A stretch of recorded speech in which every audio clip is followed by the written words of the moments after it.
జయశంకర్ భూపాలపల్లి జిల్లా కలెక్టర్ మహమ్మద్ అబ్దుల్ అజీం పట్టణ ప్రగతి కార్యక్రమం ముగించుకొని 12 గంటలకు ఆఫీసుకు చేరుకున్నారు. కారు దిగి వెళుతూ ఉండగా ఓ వృద్ధురాలు మెట్లపై కూర్చుని ఉంది. కలెక్టర్ ను చూసిన ఆమె తన బాధ చెప్పుకునేందుకు కదలలేదు. కలెక్టర్ కూడా ఆమెనే తదేకంగా చూస్తూ ఉన్నారు. అతను కలెక్టర్ అని ఆమెకు అస్సలు తెలియదు పాపం. ఇక ఆఫీసు సిబ్బంది మొత్తం పట్టణ ప్రగతిలో బిజీగా ఉన్నారు.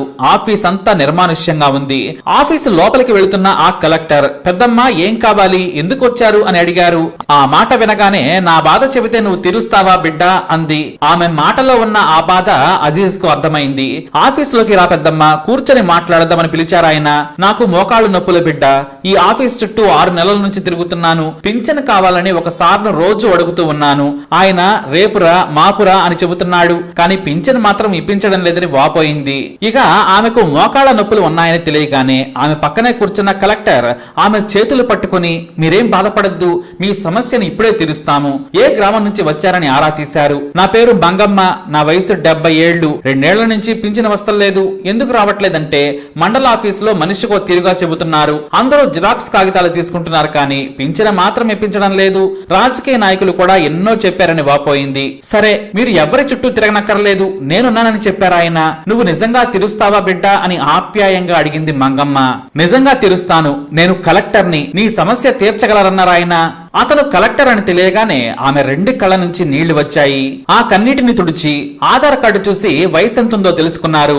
70 ఏళ్ల వయసు ఉండడంతో వెంటనే కలెక్టర్ డిఆర్డిఓ పిడి సుమతితో మాట్లాడారు. మంగమ్మ గారు నా దగ్గరకు వచ్చారు. చాలా రోజుల నుంచి మీరు పింఛన్ ఇవ్వడం లేదు, ఆమె సమస్యను ఎందుకు తీర్చడం లేదని గట్టిగా అడిగారు. వెంటనే ఈ పెద్దమ్మకు పింఛన్ మంజూరు చేయాలని ఆదేశించారు ఆయన. మంగమ్మకు పింఛన్ వచ్చేలా చేస్తామని సుమతి ఫోన్ లో మంగమ్మ ముందే హామీ ఇచ్చేసింది.